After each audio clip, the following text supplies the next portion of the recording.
নমস্কার, পাঠবাড়ির কথকতায় স্বাগত।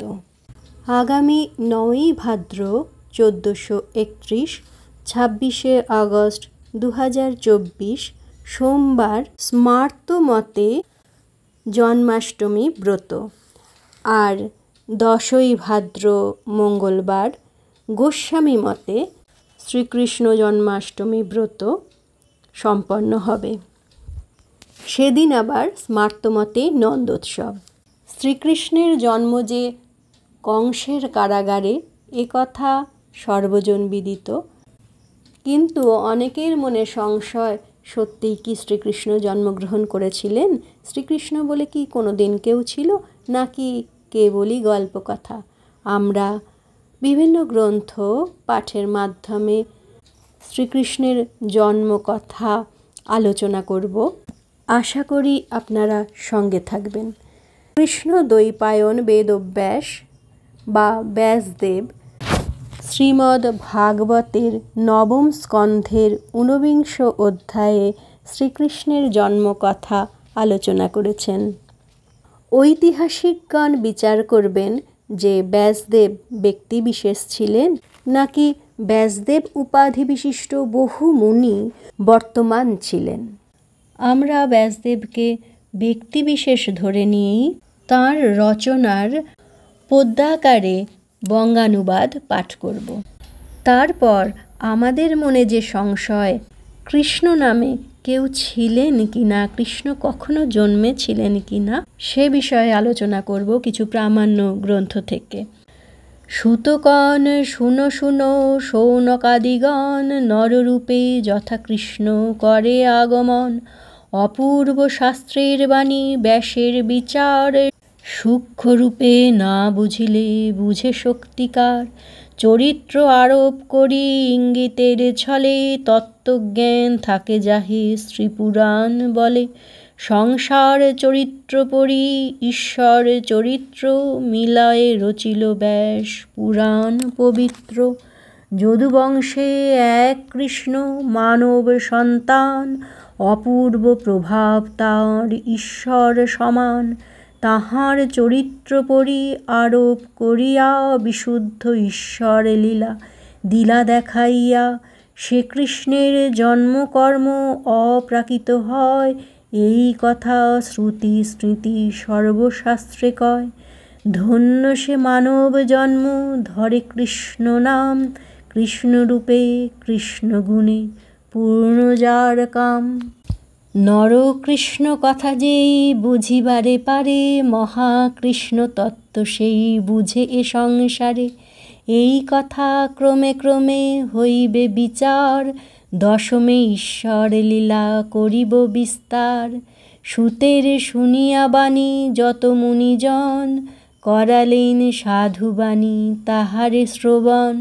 মানব মানব নহে কৃষ্ণ নাম ধরে, যাহার চরিত্রে ব্যাস ব্রহ্মারোপ করে।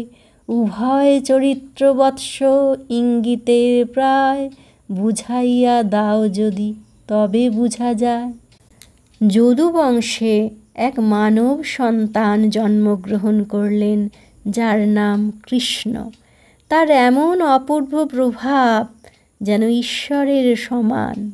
মানবরূপী কৃষ্ণের কথা যদি কেউ বুঝতে পারে, তাহলে সে মহাকৃষ্ণ তত্ত্বও বুঝতে পারবে।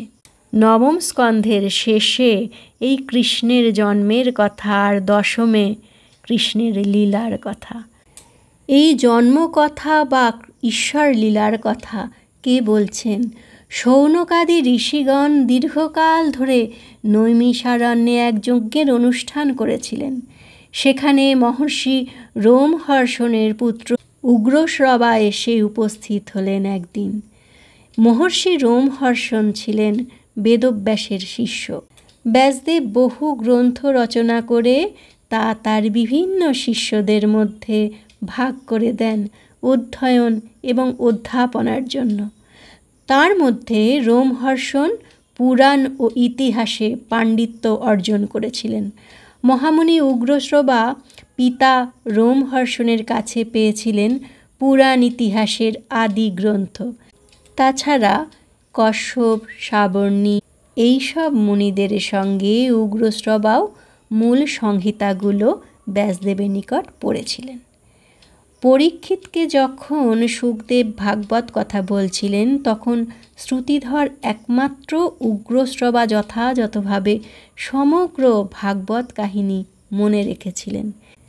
বেদের অপর নাম যে শ্রুতি এবং গুরুদেবের মুখ থেকে শুনে শুনে শিষ্যরা যে মনে রাখতেন বলেই এর নাম শ্রুতি, সে কথা আমরা মেনে নিয়েছি। কেন, ছাপাখানার আবিষ্কার অনেক পরে হয়েছিল, ছাপার অক্ষরে বই আমরা অনেক পরে পেয়েছি। রাজরাজাদের পৃষ্ঠপোষকতায় কিছু কিছু গ্রন্থের অনুবাদ আমরা পেয়েছি প্রথম দিকে।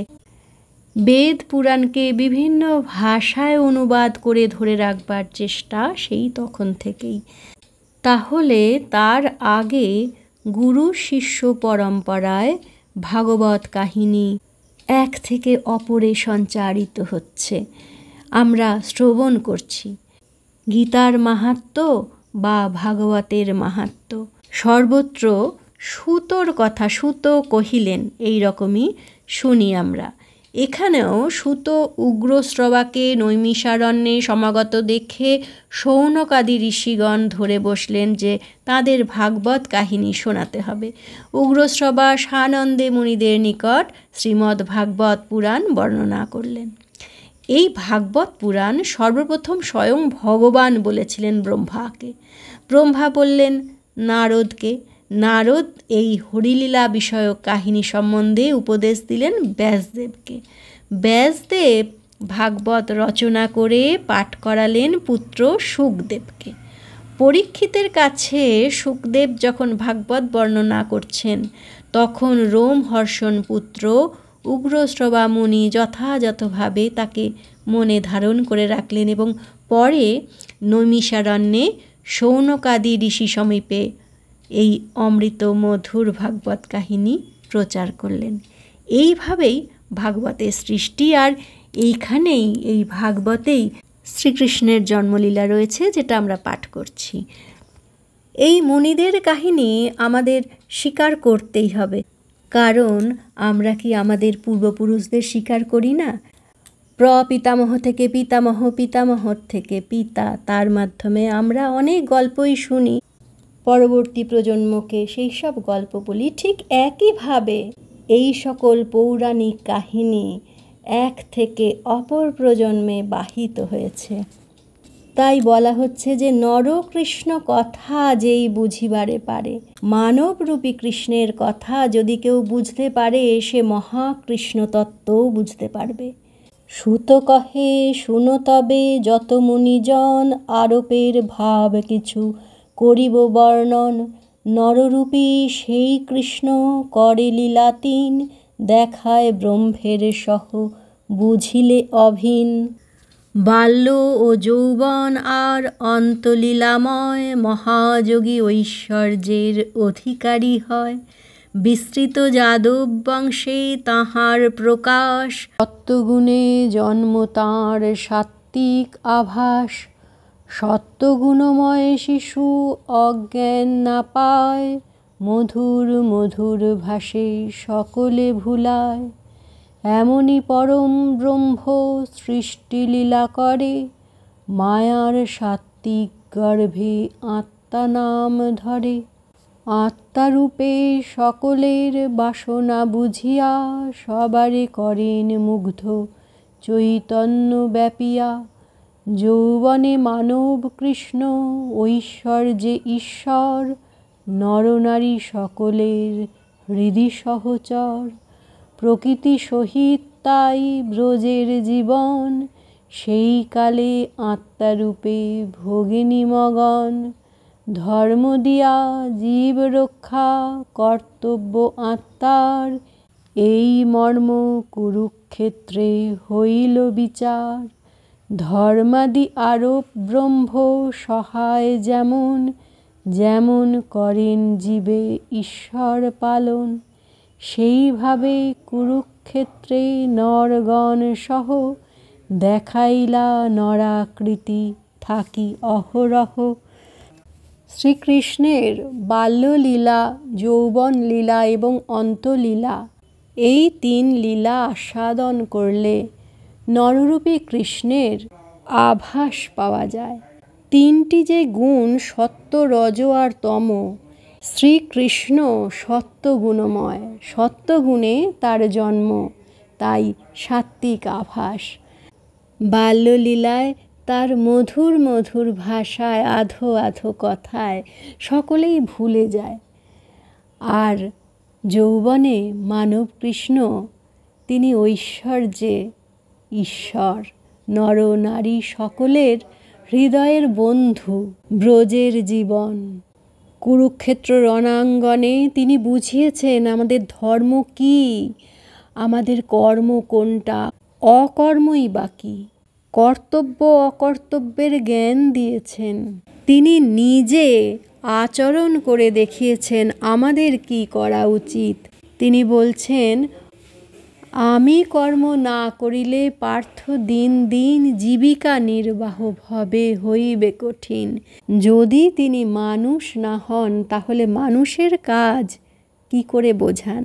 যে বসুদেবের ঔরসে কৃষ্ণের জন্ম, সেই বসুদেবের বংশলতিকা বিস্তারিতভাবে বর্ণিত হয়েছে ভাগবতে।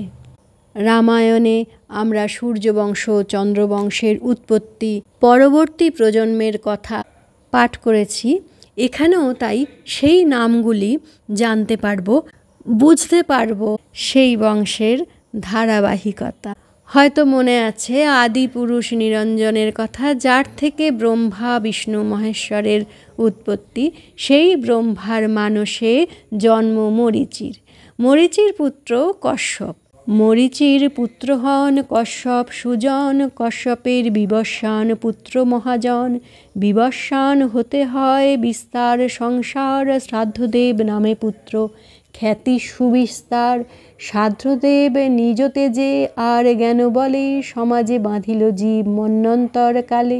বিবস্বান মহাতেজে জন্ম তাঁর হয়, এই হেতু বৈবস্বত নামে তাঁরে কয়। জ্ঞান বলে মন্বন্তরে হলো অধীশ্বর, বৈবস্বত মনুহন সেই নৃপবর। বশিষ্ঠের যত্নে আর যজ্ঞের বিধানে, পুত্রকন্যা রূপ হয় একই সন্তানে।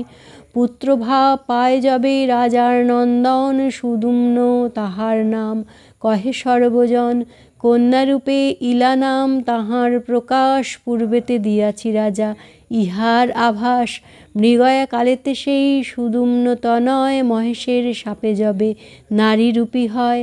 সেই কালে মুগ্ধ হয়ে চন্দ্রের কুমার, মনসুখে তার সহ করিল বিহার। উভয় সংযোগে হয় গর্ভের সঞ্চার, পুরুরবা নামে তাহে জন্মিল কুমার। সুদুম্নের বীর্যে যেই জন্মিল নন্দন, সূর্যবংশ নামে পূর্ণ তাহে ত্রিভুবন। সুদুম্নের গর্ভে যেই সুসন্তান হয়, চন্দ্রবংশ নামে তার খ্যাতি বিশ্বময়।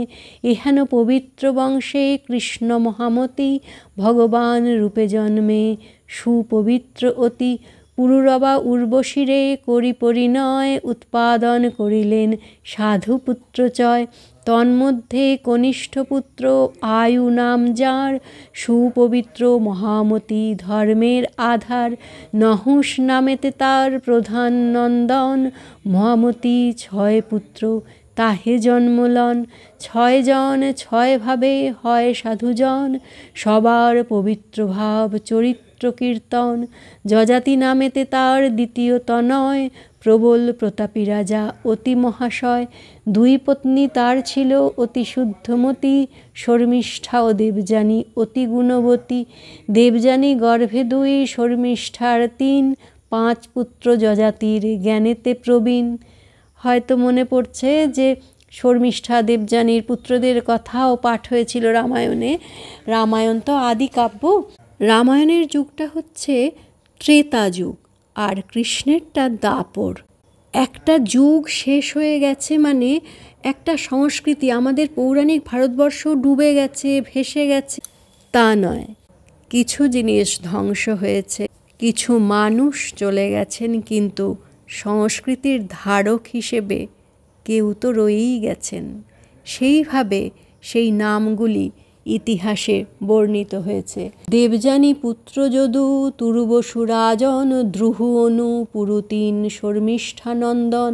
প্রধান সে যদু হতে যে বংশ প্রচার, ত্রিভুবন ব্যাপ্ত তাহা বিখ্যাত সংসার।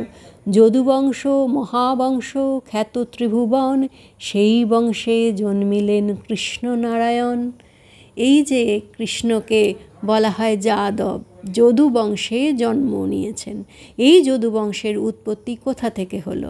দেবযানীর যে দুই পুত্র যদু আর তুর্বসু, প্রধান যেহেতু যদু এবং যদু থেকে যে বংশ প্রচার হলো সেই বংশই যদু বংশ, আর এই বংশেই শ্রীকৃষ্ণ জন্মগ্রহণ করেছিলেন। যদু বংশ ক্রমে ক্রমে হইল বিস্তার, অক্রূর নামেতে সাধু লন জন্মভার। তাহার পুত্রের হয় চিত্ররথ নাম, চিত্ররথ বহু পুত্রে পূর্ণ বিশ্বধাম। পৃথু বিদুরথ হয় সর্বগুণাকর, পৃথুবংশে জন্মে পুত্র দেবক প্রবর। দেবকের কন্যা হন দেবকী সে নারী, অতীব সাত্ত্বিক সতী সত্যগুণধারী। সেই সতী বহুপুণ্য করিলা নিশ্চয়, তাহার আখ্যান কথা সর্বজনে কয়। বিদুরথ নামে যেই রহে পুত্র আর, সুর নামে পুত্র তার সর্বগুণাধার। ভজবান নামে হয় তাহার সন্তান, সিনি নামে তাঁর পুত্র অতি গুণবান। ভোজ নামে হইলেক সিনির তনয়, হৃদিক নামেতে এক পুত্র তার হয়। হৃদিকের 3 পুত্র সমুৎপন্ন হয়, দেবমীর শতধনু কৃতবর্মাত্রয়। দেবমীর পুত্র ছিল সুর নাম তার, মারিসা তাহার পত্নী অতি চমৎকার। সেই মারিসার গর্ভে 10টি সন্তান, জন্মিলেন ধরাধামে অতি গুণবান। তার মাঝে বসুদেব প্রধান সবার, রূপে গুণে অদ্বিতীয় সকলের সার। আমরা দেবকী এবং বসুদেবের জন্মবৃত্তান্ত পাঠ করলাম। নহুষ ও যযাতির নাম ঋগ্বেদ সংহিতাতেও রয়েছে। ঋষি বঙ্কিমচন্দ্র চট্টোপাধ্যায় 3 জন যদুর কথা বলছেন। এক হচ্ছে যযাতিপুত্র, 2 কিক্ষ্বাকু বংশীয়, 3 এক অনার্য রাজা। তবে যে যদু বংশেই কৃষ্ণ জন্মগ্রহণ করুন, তদ্বংশে মধু, সত্যত, বৃষ্ণি, অন্ধ, কুকুর ও ভোজ প্রভৃতি রাজগণ জন্মগ্রহণ করিয়াছিলেন। এই বৃষ্ণি, অন্ধ, কুকুর ও ভোজবংশীয়রা একত্রে মথুরায় বাস করিতেন। কৃষ্ণ বৃষ্ণিবংশীয়, কংস এবং দেবকী ভোজবংশীয়। কংস এবং দেবকীর পিতামহ একই। আবার আমরা ভাগবতে যাই। সেই পুত্র বসুদেব অতি সদাশয়, তার সাথে দেবকীর হয় পরিণয়। উভয়ে ভাবিয়া দিবানিশি সর্বক্ষণ, লোভিলা অপূর্ব পুত্র গুণে নারায়ণ। জ্ঞানেতে প্রবীণ পুত্র সর্বসুলক্ষণ, কৃষ্ণ নাম মাত্রে পাপ হয় বিমোচন। নারায়ণে সেবিদোহে পায় নারায়ণ, নিস্তারিল ত্রিভুবন সে কৃষ্ণনন্দন। অতীব পবিত্র কথা 10মে প্রকাশ, শ্রবণে ক্ষণেকে হয় কলুষ বিনাশ। অতএব মহারাজ হও স্থিরমতি, একবার দাও মন হরিলীলা প্রতি। যতনে রচিলা পিতা ভাগবত বাণী, শুনিলে পবিত্র হয় তাপদগ্ধ প্রাণী। এতে শুনিয়া রাজা হইল বিস্মিত, হরি প্রেমে আশ্বাসিয়া রহিল চিন্তিত। নররূপী বিষ্ণুরূপী 2 কৃষ্ণ হয়, আধার আধেয় ভাবে পুরাণেতে কয়। এতেক বর্ণিয়া সুত হইলেন স্থির, বিস্মিত হলেন শুনি শৌনকাদি ধীর। ভক্তগণ কর সবে হরি সংকীর্তন, 9ম স্কন্ধের কথা হলো সমাপন। সুবোধ রচিল গীত হরি কথা সার, শ্রীকৃষ্ণের জন্মকথা ভক্তির বিচার। এই যে শ্রীকৃষ্ণের জন্মকথা, এই যে ভক্তি দিয়ে বুঝতে হয়, তার্কিকেরা যে তর্ক করবেন এ আশঙ্কা অনেক দিন আগেই করা হয়েছে। ঋষি বঙ্কিমচন্দ্র চট্টোপাধ্যায় গবেষণা করে প্রমাণ দিয়েছেন শ্রীকৃষ্ণ চরিত্রের। এক জায়গায় তিনি লিখছেন, কৃষ্ণ চরিত্রের প্রথম সংস্করণে আমি কৃষ্ণের নন্দালয়ে বাসের কথা অবিশ্বাস করিয়াছিলাম এবং তাহার পোষকতায় মহাভারত হইতে প্রমাণ উদ্ধৃত করিয়াছিলাম। সেই সকল কথা আমি পুনশ্চ উপযুক্ত স্থানে উদ্ধৃত করিব। এক্ষণে আমার ইহাই বক্তব্য যে এক্ষণে পুনর্বার বিশেষ বিচার করিয়া সেমত কিয়দংশে পরিত্যাগ করিয়াছি। আপনার ভ্রান্তি স্বীকার করিতে আমার আপত্তি নাই। ক্ষুদ্র বুদ্ধি ব্যক্তির ভ্রান্তি সচরাচর ঘটিয়া থাকে। তাহলে বোঝা যাচ্ছে যে তিনি শ্রীকৃষ্ণের জন্ম এবং বাল্যলীলাকে ঐতিহাসিক বলে গ্রহণ করেছেন। কংস যে সময়ে অতিশয় দুরাচারী হয়ে উঠেছিল, ঔরঙ্গজেবের মতো নিজের পিতা উগ্রসেনকে পদচ্যুত করে নিজে রাজ্যাধিকার করেছিল, যাদবদের ওপরে অত্যাচার শুরু করেছিল, অনেক যাদব ভয়ে মথুরা থেকে পালিয়ে গিয়ে অন্যত্র বসবাস শুরু করেছিল। বসুদেবও তার এক পত্নী রোহিণী এবং তার পুত্রকে নন্দালয়ে রেখেছিলেন। কৃষ্ণকেও কংস ভয়ে সেই নন্দালয়ে লুকিয়ে রাখা হলো। এগুলো সবই ঐতিহাসিক। তাহলে কৃষ্ণের জন্মটাও ঐতিহাসিক, কাল্পনিক নয়। যে কৃষ্ণ আমাদের জীবন পথের কাণ্ডারি, ভক্তি শেখালেন, কর্ম কি শেখালেন, বিবিধ প্রকার সাধনের পথ দেখালেন, জ্ঞান এবং অজ্ঞানের ভেদ বোঝালেন, ক্ষুদ্র আমিকে চিনিয়ে প্রাকৃত আত্মার উপরে পরমাত্মাকে দর্শন করালেন, সেই কৃষ্ণকে আমরা প্রণাম করি, তার জন্মতিথি ঘরে ঘরে পালন করি। আজকের আলোচনা এই পর্যন্তই। বন্ধুরা, আপনারা সঙ্গে থাকবেন, ভালো থাকবেন, সুস্থ থাকবেন। নমস্কার।